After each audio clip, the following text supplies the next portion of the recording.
సర్వశక్తిమంతుడైన దేవుడు ఈ చివరి దినాలలో సంఘము ద్వారా చేయాలనుకున్నటువంటి కార్యములు మహోన్నతమైనవి, శూర కార్యములు.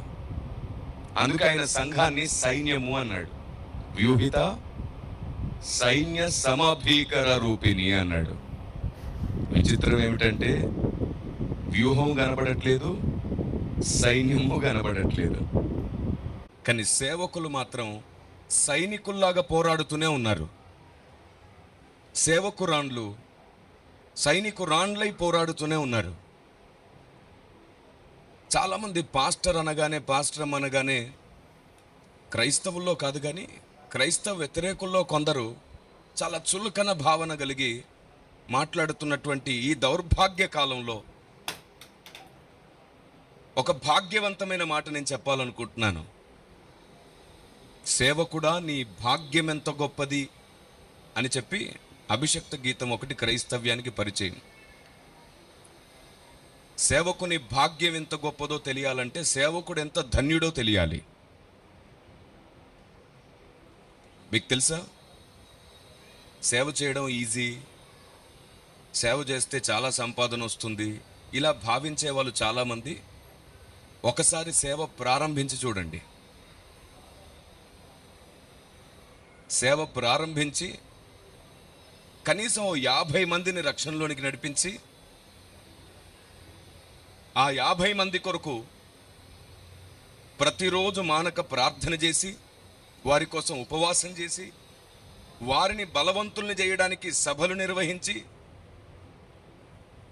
స్థలము సంపాదించడానికి ప్రయాసపడి,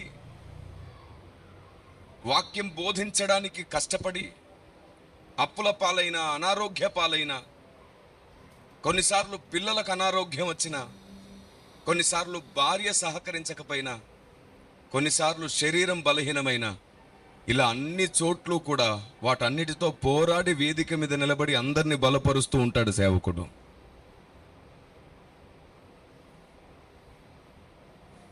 ఒకసారి సేవ అంత సులువైనది అనిపిస్తే ఒకసారి సేవ చేసి చూడాలి. ఈరోజు అభివృద్ధి అయ్యారు అంటే దాని అర్థం ఏమిటో తెలుసా? ఒకనాడు కష్టపడ్డారు అని. రాత్రి ఎవరు కూడా ఒక్కసారిగా అందలం ఎక్కలేదు. రాత్రింబగళ్ళు కష్టపడి కన్నీళ్లతో బ్రతికిన తర్వాత ఎన్నో సంవత్సరాల ప్రయాసతో పైకొచ్చాం. ఎంతోమంది సేవకులు దశాబ్దాలుగా ప్రయాసపడ్డ తర్వాతే వారి దశ దిశ మారుతుంది. Praise the lord. కానీ ఈరోజు చూడగానే కొందరు విమర్శించేస్తారు సింపుల్గా. అంత పైకి వెళ్ళాడు, ఇంత సంపాదన ఉంది, అంత సమృద్ధి ఉంది, వాళ్ళ పిల్లలు, అది అన్నీ మాట్లాడేస్తారు. దేవుని కొరకు జీవితాన్ని ఇస్తే దేవుడు జీవితాన్ని అందంగా మార్చి చూపిస్తాడు. ఎందుకంటే ఆయన సృష్టికర్త అయిన దేవుడు. అందరూ చేయొచ్చు ఆ పని. స్తుతించేటప్పుడు కొందరు మాత్రమే కాదు, అందరూ కలిసి స్తుతించవచ్చు. Praise the lord. దేవుణ్ణి మీరు బిగ్గరగా స్తుతించాలనుకోండి, చప్పట్లు కొట్టి కొందరు స్తుతిస్తున్నప్పుడు కొందరు మౌనంగా ఉండక్కర్లేదు. మీరు కూడా దేవుణ్ణి గనపరచొచ్చు. స్తుతి ఎప్పుడు సిగ్గుపడుతూ చేయకూడదు. మీరు స్తుతిస్తుంటే సాతానుకు కూడా భయం కలగాలి. మన చుట్టూ, మన మధ్యలో, అక్కడెక్కడో ఉండి మనల్ని ఇబ్బంది పెట్టాలనుకునే సాతాను కూడా సంఘం స్తుతించుట మంచిది, హృదయము నిండా స్తుతి ఉండుట మంచిది. దేవునికి స్తోత్రం కలుగునుగాక. 2 మాటలు చెప్తాను. మీరు బిగ్గరగా స్తుతిస్తే సాతానికి అర్థమైపోతుంది మీకు దేవుడు అర్థమవుతున్నాడని. వాడు మీ మీద అధికారం చేయడానికి భయపడతాడు. ఎందుకంటే దేవుని జ్ఞానం ఎవరి దగ్గర ఉంటుందో, దేవుడు ఎవరికి అర్థమవుతారో అక్కడ సాతాను పప్పులేమి ఉడకవు. ఒకసారి ఆమెను గట్టిగా అందరానండి. ఎంత బాగుంది. అవును, ఎరికో కూల్చమని ఒకవేళ మిమ్మల్ని తీసుకొని వెళ్తే పని అవుద్దంటారా? పని అవ్వాలి. ప్రతి సంఘము ఈనాడు ఈ తరపు ఎరుకో కోటలను కూల్చగలిగే శక్తిమంతులు అవ్వాలి. కలుగునుగాక. దేవునికి స్తోత్రం. స్తుతికి ఎలాంటి సిద్ధాంతంతో పని లేదు, ఎలాంటి డినామినేషన్తో పని లేదు. విశ్వాసంతో స్తుతి జరిగించేది, భక్తితో చేసేది స్తుతి. కాబట్టి స్తుతించండి. అపార్థమైన క్రైస్తవ్యం తిరిగి భారతదేశానికి అర్థమయ్యే వరకు స్తుతించండి. అపార్థమైన క్రైస్తవుడు తిరిగి భారతదేశానికి అర్థం కావాలి. క్రైస్తవ సిద్ధాంతం, క్రైస్తవ బోధనా విధానం, క్రైస్తవ విశ్వాసం, క్రైస్తవ ప్రేమ అన్ని అపార్థమైపోయాయి. అన్నిటిని తిరిగి అర్థమయ్యేటట్లు చేద్దాం. విచిత్రం ఏమిటంటే, మారు మనస్సు లేని లోకానికి అపార్థం అవ్వడం ఒక భాగమైతే, మారు మనస్సు కలిగిన క్రైస్తవులే అపార్థం చేసుకొని ఒకరికొకడు విరోధులై అందరూ గొయ్యి తవ్వుకుంటున్నారు. సాతాను సంబరం చేసుకుంటున్నాడు. క్రిస్మస్ సంబరం మనం అనుకుంటున్నాం కానీ వాడు వివాదం సంబరం పెట్టుకుంటున్నాడు. వివాదాల సంబరం వాడికి. మనలో చాలా మంది తాము ఎంతో జ్ఞానవంతులమని భ్రమపడి తమకు తెలిసిన దానికోసం అవివేకులై పోరాడుతూ స్వభావ సిద్ధంగా తాము ఏమెరిగి ఉంటారో దాని గురించి గట్టిగా మాట్లాడి సమాజంలో ఏదో పేరు తెచ్చుకునే ప్రయత్నం చేస్తున్నారు. కానీ వారికి తెలియకుండానే దేవునికి ఎంత గాయం చేస్తున్నారో వారికి అర్థం కావట్లేదు. తొందరపడి మాట్లాడేవాడు, ఆవేశపడి మాట్లాడేవారు ఎక్కువైపోయారు. ఆలోచన కొరబడిపోయింది. ఏదైనా సరే గుర్తుంచుకోండి, ప్రతి దానికి వివరణ ఉంటుంది. ప్రతి దాన్ని అడిగి తెలుసుకోవాలి. Praise the lord. హలో, మీకు చైర్స్ వేయడం వచ్చా? చైర్స్ వేయాలని ఎవరికైనా ఉందా? మరి అటెందుకు చూస్తున్నారు? జనాలు ఎక్కువగా వస్తున్నప్పుడు చైర్స్ అడ్జస్ట్మెంట్ చేస్తుంటారు. వాళ్ళని చూడాల్సిన అవసరత మీకు లేదు. మీకు చైర్ దొరికింది కదా, దాన్ని కాపాడుకోండి. ఇంకొక చైర్ వైపు మీరు చూడకండి. Okay, praise the lord. సాధ్యమైతే ఎవరు అటు ఇటు తిరగకుండా, సందేశం ప్రారంభమైంది కాబట్టి మీ పిల్లల్ని కూడా అటు ఇటు తిప్పకుండా ఉంటే బాగుంటుంది. బోధించేవాడి నడిపింపు పాడు చేయకుండా మీరు ఉండడం మీ బాధ్యత.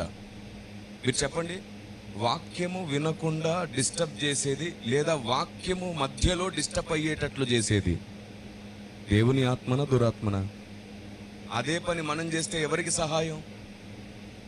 దురాత్మకి సహాయం కదా. కాబట్టి ఇంకెవరు అటు ఇటు కదలకండి. ముఖ్యంగా స్టేజ్ పక్కన కదలకండి. నువ్వు కూడా అక్కడ కూర్చోవచ్చు, కదలొద్దు. అసలు ఎవ్వరు కదలకపోతే మంచిది. అయ్యగారు మీరు అక్కడ ఎంతసేపు కూర్చోగలరు? ఇబ్బంది పడతారు. కొంచెం కంఫర్టబుల్గా కూర్చునే చోటు కూర్చోండి. Praise the lord. రండి, రైట్. మీకు అక్కడ ఓకేనా? Okay, praise right. నేను వాక్యం విషయంలో చాలా ఖచ్చితంగా ఉండాలనుకుంటున్నాను. నేను ప్రతిరోజు నేర్చుకోవాలనుకుంటున్నాను, ప్రతిరోజు మార్చుకోవాలనుకుంటున్నాను. ఆమేన్. వాక్యం ప్రారంభమైన తర్వాత ఎవ్వరి వల్ల ఏ డిస్టర్బెన్స్ జరగకూడదు. ఎందుకంటే మన దృష్టి ఎప్పుడూ ఇంకొకరు కదలగానే వారి మీదకి వెళ్ళిపోతుంది. కాబట్టి వాక్యం ప్రకటింపబడేటప్పుడు వాక్యానికి సహాయపడదాం. నేను ఈరోజు ఆశీర్వాదాలు, దీవెనల గురించి చెప్పడానికి రాలేదు. ఏం చేస్తే మీకు ఆశీర్వాదాలు వస్తాయి కూడా నేను చెప్పను. ఎందుకంటే ఆశీర్వాదాలు ఎలా పొందాలో చెప్పడం నా పని కాదు, నా దర్శనం కాదు. కానీ నా జీవిత గమ్యం, నా దర్శనం ఏమిటంటే మీరే ఆశీర్వాదంగా ఎలా మారాలో చెప్పడం నా బాధ్యత. దాని కొరకే ప్రభువు నన్ను ఎంపిక చేసుకుని వాడుకుంటున్నారు. అందుకే నన్ను విరిగి నలగొట్టి సిద్ధపరిచారు. నేను కింద పడినా ఓ పాఠం నేర్చుకుని పైకి లేచాను. నేను పైనున్నాను అంటే కింద పడిన వారందరినీ లేపుతూ పాఠం నేర్పిస్తున్నాను. దేవునికి స్తోత్రం కలుగునుగాక. భక్తి జీవితంలో మనం ఒక అంతస్తుకు ఎదగడానికి విరిగి నలగొడతాడు దేవుడు. ఒక వ్యక్తి విరిగి నలగకుండా ఎప్పటికీ భక్తుడు కాలేడు. కింద పడిపోయిన వారిని అర్థం చేసుకోవడానికి కొన్నిసార్లు భక్తుడు సాతాను చేత శోధింపబడి నలిగిపోతాడు. అప్పుడు అర్థం చేసుకుంటాడు. కింద పడిన వారి బలహీనత ఏమిటో అర్థం చేసుకుని వారిని లేపే వరకు వీడు నిద్రపోడు.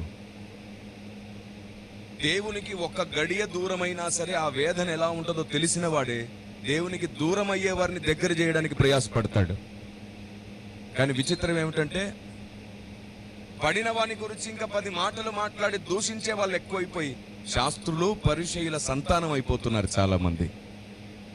పడిన వాడిని గూర్చి దూషణ మాటలు పలకడం కాదు, పడిన వాడిని లేపితే సైన్యం అవుతాడు, సంఘానికి సహాయం అవుతాడు. Praise the lord. ఒక సైనికుడు తాను నిలబడితే 1000 మందినైనా సరే ఎదుర్కొని హతమార్చగలిగే అంత ధైర్యము, రోషము, వ్యూహము, జ్ఞానం ఉందనుకోండి. అతడు సంఘంలో, సైన్యంలో ఉండుట మంచిదా కదా? కానీ ఏం చేద్దాం, అతనికి తన భార్యకి ఏదో గొడవ అనుకోండి, లేదా అతనికి అన్నదమ్ములకి ఏదో గొడవ అనుకోండి, లేదా సాతాన్ అతన్ని ఎక్కడో చోట పడేసాడు అనుకోండి. ఇప్పుడు ఏం చేద్దాం మనం? ఒకప్పుడండి గొప్ప సైనికుడండి, ఇప్పుడే పడిపోయాడండి అని మాట్లాడడం మంచిదా? ఇతన్ని తిరిగి నిలబెడితే మరలా సాతాను బలహీనమైపోతాడు అని తిరిగి నిలబెట్టడం మంచిదా? మరి ఇప్పుడున్న జనరేషన్లో ఏం జరుగుతుంది? వేలెత్తి చూపించి మరలా కామెంట్ చేసి మాట్లాడే వాళ్ళు ఎక్కువైపోయారు. కానీ అదే బలాన్ని తిరిగి నిలబెడితే దేవుని రాజ్యానికి సహాయం అవుతుందని ఆలోచించేవారు లేకపోయారు. ఏది క్రైస్తవ మూలం ఏది? ఎటుపోయింది? పౌలు భక్తుడు అంటాడు, పడిన వారిని అందరు కలిసి లేపమంటాడు. ఎవడు దొరుకుతాడా మాట్లాడడానికని ఎదురు చూస్తున్న దౌర్భాగ్య భక్తి సాధన క్రైస్తవ భక్తి సాధన కాదు. పడిన వాడిని లేపాలి అని ప్రయత్నించేవాడే నిజమైన క్రైస్తవుడు. ఆరిపోతున్న దీపాలను మండించేవాడే నిజమైన దీపం. ఆమేన్. ఇది నేను మాట్లాడుతున్నది కాదు, ఆత్మదేవుని ఆలోచన విధానం ఇది. ఏది బైబిల్ ఆలోచన విధానమో, ఏది దేవుని ఆలోచన విధానమో మీకు పరిచయం చేయడం వరకే నా బాధ్యత. నా జ్ఞానము, నా ఉద్దేశం మీతో మాట్లాడడం ద్వారా ఎలాంటి ప్రయోజనం ఉండదు. దేవుని జ్ఞానము, దేవుని ఆలోచన మీకు చూపించడం ద్వారానే మీరు ఆయనలా మారుతారు. ఈ స్పృహ కలిగి మాట్లాడుతున్నాను నేను. ఎందుకంటే రేపెవరం ఉంటామో తెలియదు. మనం స్వార్థంగా బ్రతికినా, నిస్వార్థంగా బ్రతికినా ఒక్కడు గుర్తుంచుకోండి, దేవుడు అనుకున్నది భూమి మీద జరగకపోతే రేపటికి మనం ఉంటామో లేదో తెలియదు. అనవసరమైన పంతాలు ఇవన్నీ కూడా. అనవసరమైన పంతాలకు వెళ్ళకూడదు. మనం ఎంత స్వార్థంగా బ్రతికితే అంతగా దేవుని చిత్తానికి విరుద్ధమైన పని చేస్తాం. కానీ మనం ఎంతగా వినయంగా బ్రతుకుతామో అంతగా దైవ కార్యం ఈ భూమి మీద జరుగుతుంది. ఎందుకంటే నా ప్రభు ఈ లోకంలో జన్మించిన కారణాలలో ఒక కారణం 45వ కీర్తన 4వ మాటలో ఉంటుంది. 45వ కీర్తన 4వ మాట చూస్తారా? 45వ కీర్తన 4వ మాటలో ఏమనుందో చూడండి ఒకసారి. సత్యమును వినయముతో కూడిన నీతిని స్థాపించుటకు దేవునికి స్తోత్రం కలుగునుగాక. రాజులకు రాజైన దేవుడి భూమి మీదకి ఏ కారణంతో వచ్చాడంట? సత్యమును వినయముతో కూడిన నీతిని స్థాపించడానికి. Praise the lord. ఏం స్థాపించడానికి? మొదటిది సత్యము, రెండవది వినయము. వినయముతో కూడిన నీతి. వినయము లేని నీతి ఎప్పటికైనా సాతానుకు లాభం. అర్థమయ్యేటట్టు చెప్పనా? ద్వేషంతో నువ్వు నీతి మాట్లాడితే అది సాతానుకు సహాయం. అదే నువ్వు ప్రేమతో నీతి మాట్లాడితే అది పరిశుద్ధాత్మునికి సహాయం. Praise the lord. ద్వేషం నీతి మాట్లాడితే అది మరలా దౌర్భాగ్యమే అవుతుంది, భక్తిహీనతే అవుతుంది. అదే ప్రేమే నీతి గురించి మాట్లాడితే బలహీనుడు కూడా బలవంతుడైపోతాడు. దేవునికి స్తోత్రం కలుగును గాక.